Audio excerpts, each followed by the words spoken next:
Advocate रवी प्रकाश जाधव, मुंबई दिवाणी व सत्र न्यायालयाचा मी अध्यक्ष आहे.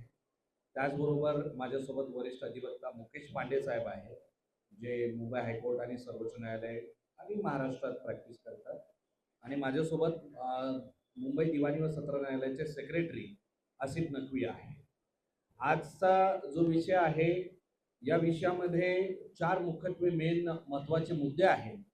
सध्या 24 मार्च रोजी महाराष्ट्र बार कौन्सिल जे आहे, ज्याला आपण महाराष्ट्र आणि Goa BCMG bar council of Maharashtra आणि गोवा म्हणतो, याच्या निवडणुकी संदर्भात अपारदर्शकता, त्याचबरोबर चुकीच्या पद्धतीने प्रलंबित काही अर्ज ठेवणे आणि काही वकिलांना त्यांचं म्हणणं न मांडता देणे आणि त्याचबरोबर एकतर्फी निर्णय देणे आणि महत्त्वाचं म्हणजे पारदर्शकता जी आहे ती इथे कुठेही दिसत नाहीये. त्या इलेक्शनच्या संदर्भातील 4 महत्त्वाचे मुद्दे आहेत. त्याची सुरुवात जर करायची झाली तर मी प्रेस नोट आपल्यासमोर दिलेली आहे की पारदर्शकता म्हणजे काय, याच्यामध्ये काय चुकीचं झालेलं आहे हे सांगण्याच्या अगोदर मी एम वर्धनचं हे जजमेंट आहे, याची कॉपी मी आपल्याला 1-2 कॉपी मी देतो आपल्या संदर्भासाठी. आपण सर्वांनी हे व्हेरीफाय करावं. आता एम वर्धन म्हणजे काय आहे, सन्माननीय सर्वोच्च न्यायालयामध्ये या निवडणूक प्रक्रियेच्या संदर्भात साधारणतः 5 वर्षांनी ही निवडणूक होते, म्हणजे फिक्स टेन्युअर आहे. 2018ला प्रथम निवडणूक झाली, त्याच्यानंतर ही निवडणूक एक्सपेक्टेड होतं की 2018च्या नंतर पुढे 23ला ही व्हायला पाहिजे होती, परंतु ती न होता व्हेरिफिकेशनसाठी एक्सटेंड करण्यात आली. आणि त्याच्यानंतर सन्माननीय सुप्रीम कोर्टात एम वर्धन पॅरा नंबर 6 मध्ये सन्माननीय सुप्रीम कोर्टाने सांगितलं की निवडणूक प्रक्रिया 6 टप्प्यामध्ये देशभरात अनेक ठिकाणी होणार आहे आणि ती कशी व्हावी याचे मार्गदर्शक तत्व जे आहे त्याचा एक पॅरा आहे, तो मी वाचतो आणि मग त्याचा संदर्भ पुढे घेतो. का तर सन्माननीय सुप्रीम कोर्टाने जे अभिप्रेत होतं की पारदर्शक पद्धतीने ड्यू प्रोसेस ज्याला म्हणतो, कायद्याच्या जे काही सांगून दिलेले नियम आहेत त्याच्या पद्धतीने ही निवडणूक पार पडायला पाहिजे होती, परंतु तसं न होता त्यामध्ये काही वादग्रस्त मुद्दे जे प्रलंबित आहेत आणि ज्यामध्ये काही विषय जे आहेत ते आज आम्ही मांडणार आहोत. पॅरा नंबर 6 जो आहे एम वर्धन मध्ये मी विनंती करेन की जे कोणाला पाहिजे आहे ते आपण घेऊ शकता नंतर.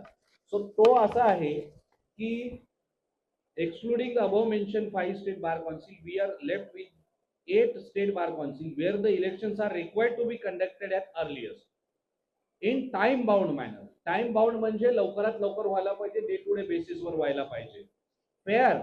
फेअरचं मिनिंग असतं की सर्वांना तुम्ही संधी द्यायला पाहिजे. एखादी आदेश किंवा काही पारित करत असाल, एखादी अर्ज असेल, एखाद्याचं म्हणणं असेल तर ते ऐकून घेऊन त्याच्यावरती फेअरली ऍक्ट करायला पाहिजे. ट्रान्सपरंट म्हणजे पारदर्शकता असायला पाहिजे अँड जस्ट मॅनर. सो या सन्माननीय सुप्रीम कोर्टाचं एम वर्धन जे जजमेंट आहे त्याची तारीख आहे, आपण जर बघाल तर हे जे आदेश पारित केला 18/11/2025 रोजी. आणि या पारदर्शकतेच्या बाबतीत आम्ही काही दिवसापूर्वी अर्ज केला की तामिळनाडू राज्यामध्ये online streaming of vote counting होत आहे, तर महाराष्ट्रामध्ये ती व्हावी आणि सोमवारपासून वोट काउंटिंग प्रक्रिया चालू होत आहे. ती मागणी तुर्तसह त्याच्यावरती काही निर्णय झालेला नाही.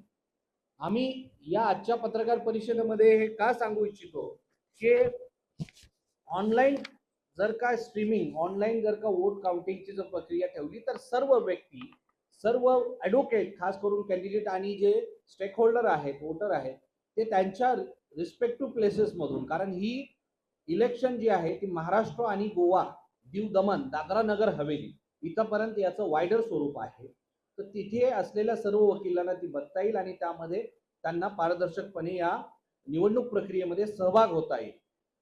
सुनिश्चित करण्याचा आदेश जे आहे तो सन्माननीय सुप्रीम कोर्टाने मी मगाशी सांगितलं आणि यापूर्वी तामिळनाडू राज्यामध्ये त्यांनी हे चालू केलेलं आहे, इथे ते अजून झालेलं नाही.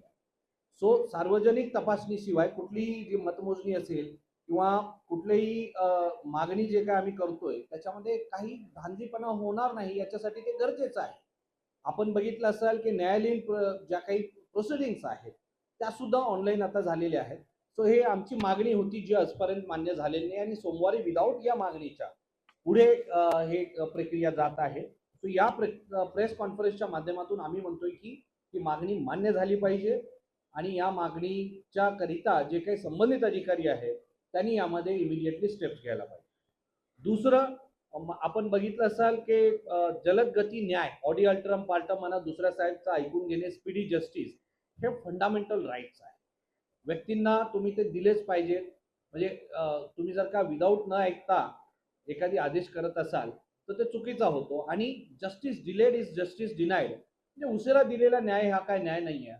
सो त्या संदर्भातही आम्ही बरेचसे अर्ज जे आहेत, मी असेल, असिफ नक्वी जे आहेत, पांडे जे आहेत आणि इतर आज उल्हास नाईक म्हणून जे आहेत ते इथे येणार आहेत काही वेळाने, त्यांचेही अर्ज जे आहेत ते सन्माननीय कमिटी आणि यांच्यासमोर दिलेला आहे. परंतु त्यावरती कुठेही कशाही पद्धतीने लवकरात लवकर सुनावणी होत नाहीये, त्याला वेळ जातो. तो न होता महत्वाचं जे काय होतं की बाबा काही निवडणूक प्रक्रियामध्ये काही लोकांचा हस्तक्षेप जो आहे तो दिसतोय, त्याच्या संदर्भातील सीसीटीव्ही फुटेज जतन करून त्याची कॉपी द्यावी, याचा अर्ज मी स्वतः ॲडव्होकेट रवी प्रकाश जाधव याचा प्रलंबित आहे.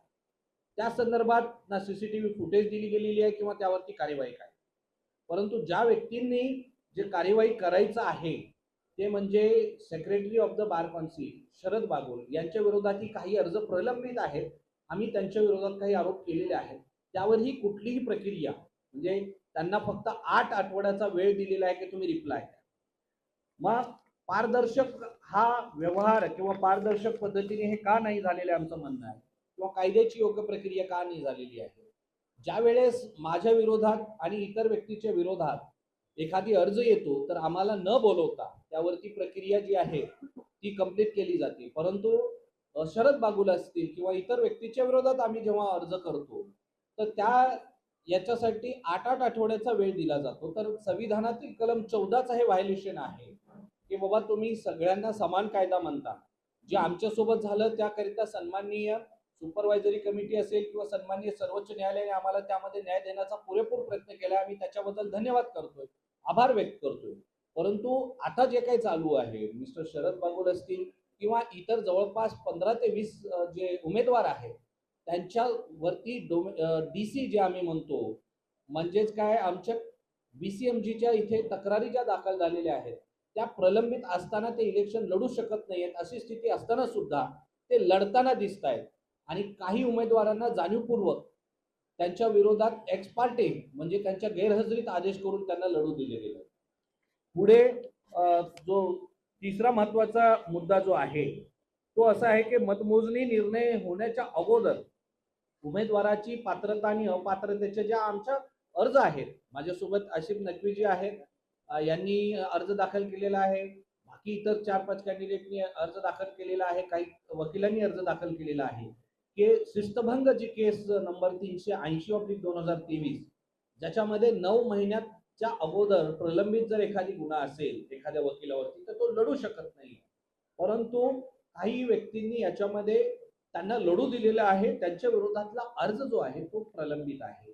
अवमान खटला ज्याला कंटेम्प्ट ऑफ कोर्ट म्हणतो तो प्रलंबित आहे. सो अपात्र उमेदवारांना निवडणूक लढवून काही व्यक्तींना दिलं जात आहे, त्याच्या विरोधात हा नैतिकतेला धोका देणारी गोष्ट आहे.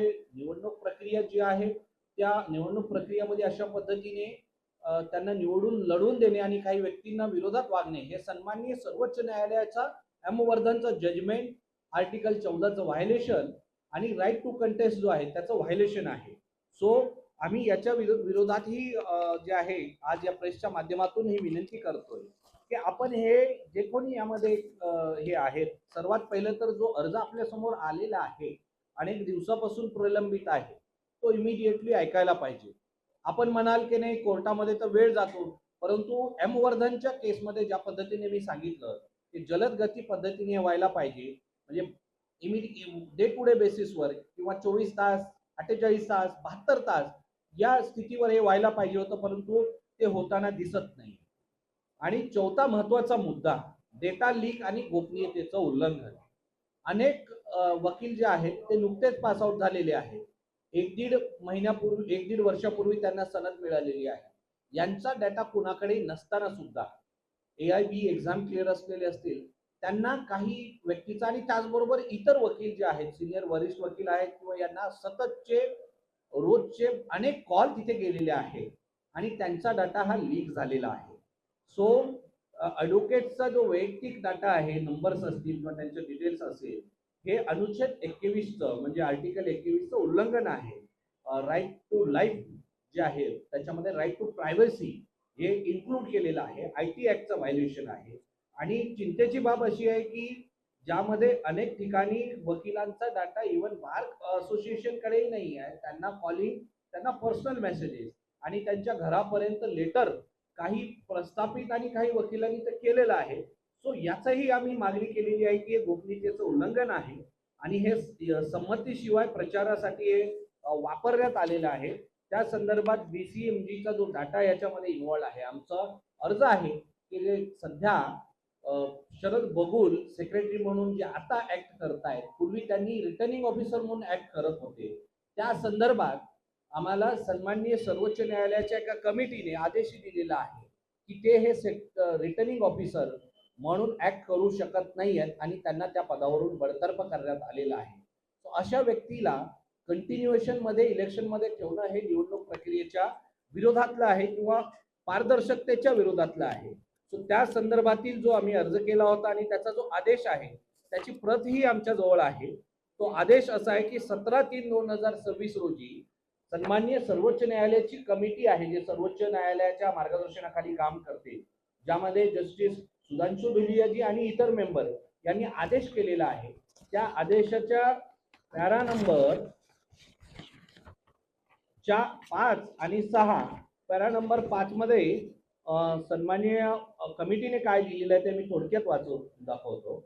We also request the HP High Power Committee for Bar Council and Goa immediately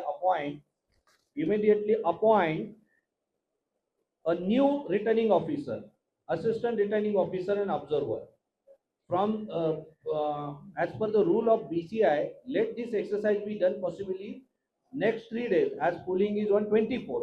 24 तारखेला जे आहे त्याची पोलिंग झालेली डेट होती. सो त्यामुळे इमिडिएटली 17 तारखेला 3 दिवसात नवीन नियुक्ती करा. We also make it clear that till a new appointment is made mister Sharad Bagul will continue. So mister Sharad Bagul यांना त्याच्यातून रिमूव्ह करण्यात आलेलं आहे. अशा पद्धतीने हे आदेश पास झालेला आहे. त्याच्यामध्ये सेक्रेटरी म्हणून ते ऍक्ट करताय. सो हा डाटा लीक करण्यामध्ये आमचं असं म्हणणं आहे की त्यांचीही इन्व्हॉल्वमेंट आहे. त्या संदर्भातला आमचा अर्ज प्रलंबित आहे. आता सन्माननीय कमिटी आणि जो काही निर्णय देतील त्यासाठी आम्हाला हिअरिंग होणं गरजेचं आहे. ती हिअरिंग होताना इथे दिसत नाही. सो आमच्या ज्या पारदर्शकता असेल, जलद न्याय असेल किंवा पात्रतेवर तातडीची कार्यवाही असेल आणि डेटा गोपनीयतेचा विषय असेल, या विषयासंदर्भात ही आजची प्रेस कॉन्फरन्स आहे. आणि आपण म्हणाल की नाही आपण संविधानिक मार्गाने सन्माननीय कोर्टासमोर हे सादर केलात का, तर याचं उत्तर आहे हो. आम्ही हे सन्माननीय न्यायालय असतील किंवा कमिटीच्या समोर सादर केलेलं आहे. मग तुम्ही म्हणाल की प्रलंबित असताना हे प्रेसचं काय हे आहे, कारण fair criticism against any procedure, against any judgement हे अलाव आहे. आणि आम्ही हे क्रिटिसिझम एवढ्यासाठी करतोय की संविधानातलं आर्टिकल 51 जे आहे ते आम्हाला फंडामेंटल ड्युटीज दिलेल्या आहेत की गोपनीयतेचा अधिकार जो आहे तो आमचा भंग होताना दिसलेला आहे. आमचे न्याय सुनावणी असेल, पारदर्शकता असेल, पात्रता तपासणी असेल, या संदर्भातील या सर्व गोष्टीच्या विरोधात सर्व वकील जे आहेत, जवळपास 1,90,000 वकील जे आहेत त्याच्यामध्ये वोटर होते. त्यातील वोटर जे आहेत 90,000च्या जवळ, म्हणजे 50% पेक्षा कमी वकिलांनी यावेळेस वोटिंग केलेली आहे. ॲज कम्पेअर्ड टू 2018 61% वकिलांनी वोटिंग केली होती.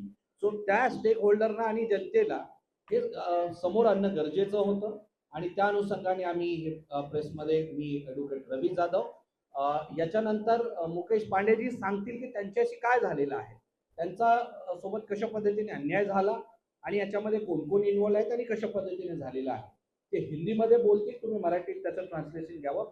बाकी मुद्दे याच्याशीच अनुसरून आहे. धन्यवाद. मुकेश पांडे, वरिष्ठ अधिवक्ता.